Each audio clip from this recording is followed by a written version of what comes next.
So my background is, my family upbringing and my background is that my father, he was raised in a Catholic boys' school, and he was in the military for most of my life.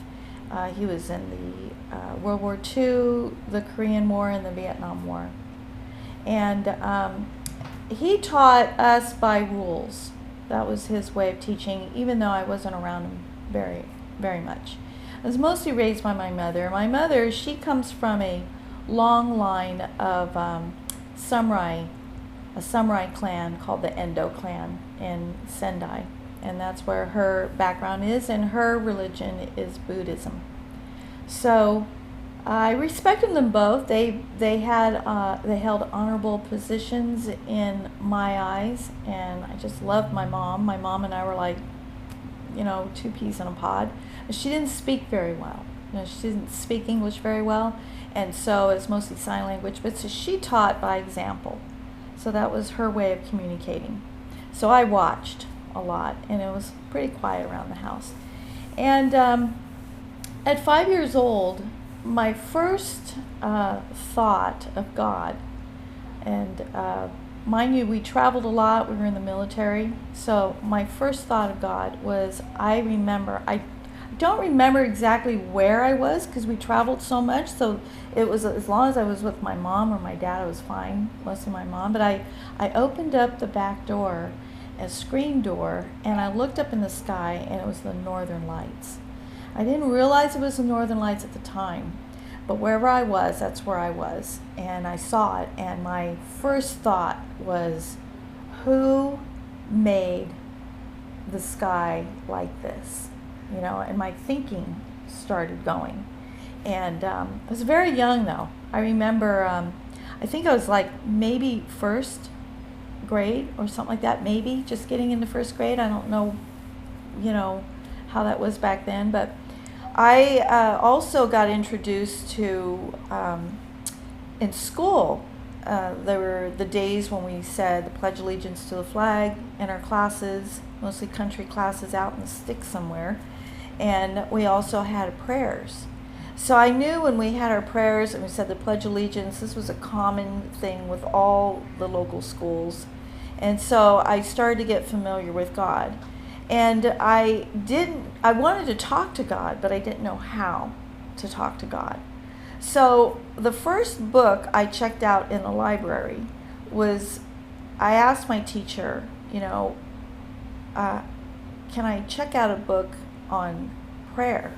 Because I saw people, as an example, I would watch, and I would watch what people would do, and it was an example of people praying. So my first book was, I believe, by Eloise Wilkins or something like that, And anyway, it's that prayer that says, now I lay me down to sleep. Because I had no idea. I just knew that prayer seemed to be a way to talk to God. And I wanted so badly to have that connection with him. And I was very young, so never spoke about it in the home because my mother didn't speak very much. So I just went on and observed the people at school and when they prayed, but it was the same prayer all the time. So, and the prayer book had that same prayer, so I would say it every night. And there was other prayers, I think, in the book, but that was the one. Now I lay me down to sleep. So I memorized that prayer, and I did it every night. And I always felt like God was with me somehow. I knew there was a God, but my mother, growing up, she had this tradition where we had to rub the Buddha's stomach. We had a little statue in the house, and he had a bag of food over his shoulder. They're very superstitious, Asian people, and so she made me, before I went to school, rub his stomach, and I didn't want to do it, but it was something I was told, and when we were told to do something, we did it, and we never asked why. And so that's what I did all the time, and that was a tradition. We traveled a lot, and because of that, I started this little game with myself. And I would go from hotel to hotel wherever we stayed, and I would open up the drawer and see if there was a Gideon Bible in there. And sure enough, there was. So this became a big thing for me. And every time we went somewhere, that's the first place I'd rush to. And I was fascinated with the Bible, even though I never opened it. So,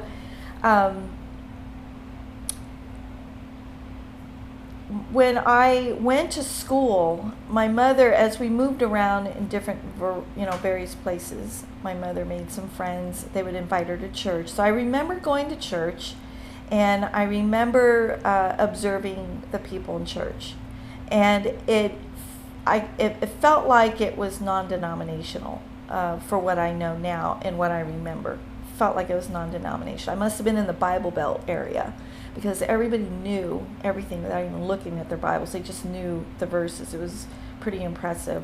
And I just remember going there. I was in a Bible class once, and I was made fun of by the little kids in the class because they said to color Jesus. Well, I colored in some shepherd with the staff on the side because I didn't know. We never talked about it. I never spoke to anybody about it. And I didn't know, and when they laughed at me, I was extremely shy. I used to hide underneath my mother's dress. That's how shy I was. So I was very shy. I didn't want to go back to Bible class, but I did want to go to church. I would, want to go to church. So that was consistent throughout my years. And my father, when he came close to retirement, he was training the soldiers for Vietnam. And I've been around war most of my life that I can remember. There was always talk about it, and it was just a common thing in military life. It's a different kind of life. And it makes you very independent. So even though I may have been naive, I was still very independent. And lived in Europe for a while and came back, and my father was retired. And this is when I was about almost 16 years old.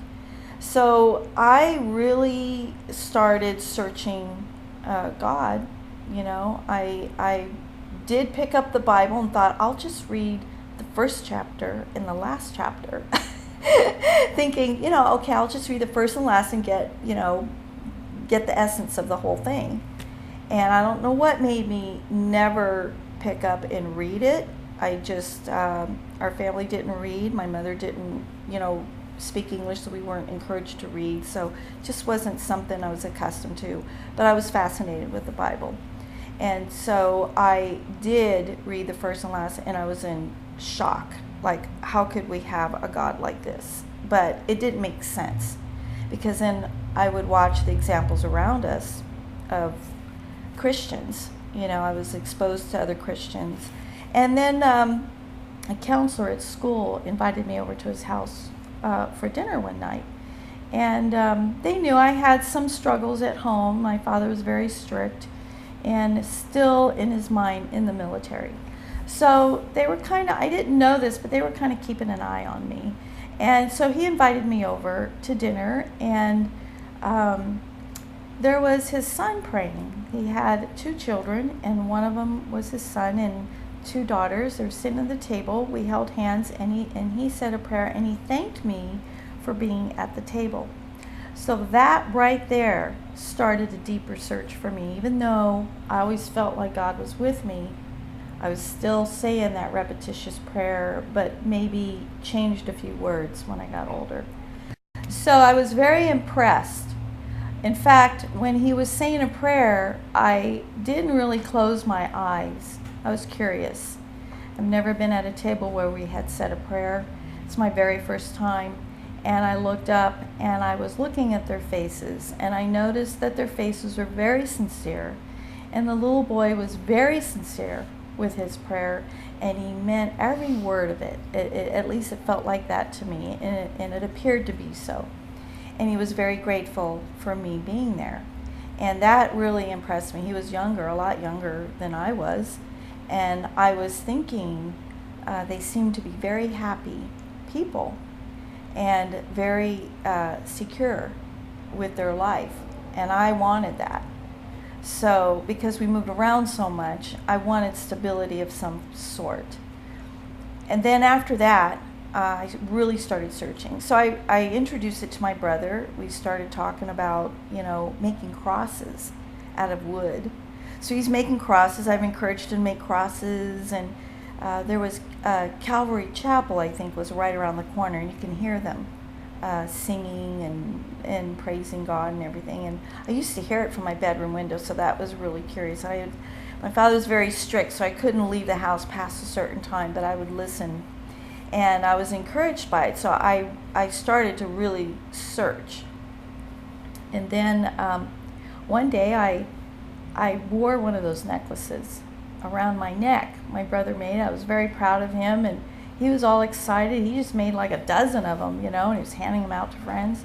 And we were all excited, and I wore it around my neck. And my dad asked me one day, he says, "What's that around your neck?" And I said, "Oh, it's a cross. My brother made, Wayne made it." And he says, "Well, do you believe in God?" And I said, "Well, yes, I do." And he says, "Well, do you put God in front of me?" And I said, "Well, I do." And he goes, "Well, if you want to live in this household, you cannot put God in front of me. You'll have to move out. So make your choice." And I was 16 years old, and I made my choice, and I moved out. Never went back. And I struggled because I was only 16. I'd never been on my own. This was like I had my whole life in front of me thinking I was going to be like a heart surgeon. My brother was going to be a limb surgeon. And we had our whole life mapped out. And it felt like the rug was pulled out from underneath me. But I wasn't afraid because I felt that God was with me ever since I was little and searching for him. I always felt like he was with me. And so I just kept searching. So there started my Christian journey of being on my own. So they did watch me, and my mother was very sad. She didn't say anything, but I could tell she was very sad. She didn't know what to do. And I found a little place, and I remember asking myself, is this right or is this wrong? Every time I did something. So I wanted to make the right decisions. And I just sold my car that I had waiting for me. And so I had my bike. So I finished school. I went to school at night and worked during the day. And I did that, and I just kind of, had about, I don't know how many jobs in my life. I tried to go to school. So I went through a lot of trials, but no matter what, I felt like God was still with me. Somehow, when I look back, I think he was taking care of me still, even under those circumstances. And I remember having that struggle, and I prayed for certain things in my life, and wisdom was one of them. So I kept getting trials, but I wasn't afraid of them. And then I would start reading the Bible, and I would start reading in the Gospels. There were some people that I met, and they were, from the Calvary, and they got me started on reading, at least just reading the Gospels. So I started reading thinking, oh, this is not too bad. This makes all sense. And it took a long time. So as I was going along, 6 years later, my mother passes away suddenly. I was 22 years old. And I was really in shock at that time, and just asked all the questions like Job did of why, why this and why that. But I never blamed God for any of it. I just didn't know why she would have to leave when I needed her. I waited. Here I was just starting to come back to her, get on my own, and then she passes. And at the funeral, a friend of hers came up to me, and she says, well, your mother died a Christian. And I was really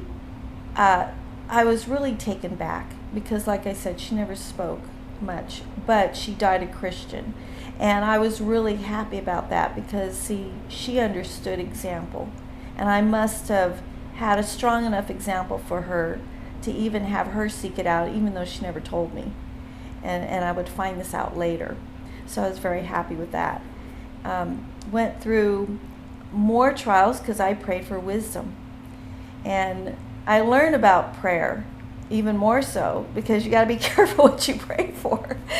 I prayed for wisdom, but I wasn't expecting a lot of trials. I wasn't expecting a lot of trials. I wasn't expecting hardships. I still felt like God was with me, and I kept going to church. I remember in Santa Barbara is where I started off. Went to the Church of Christ in Santa Barbara, and I've been to several. I went to First Christian Church. I went to all the local churches, and I again was observing the different people. What did they do in their lessons? And what impressed me about the church was that they would say, open up your Bibles and don't take what I say as the word, study it for yourself. And I looked around, and at first I thought the church was poor because they didn't have a lot of things on the wall and stuff.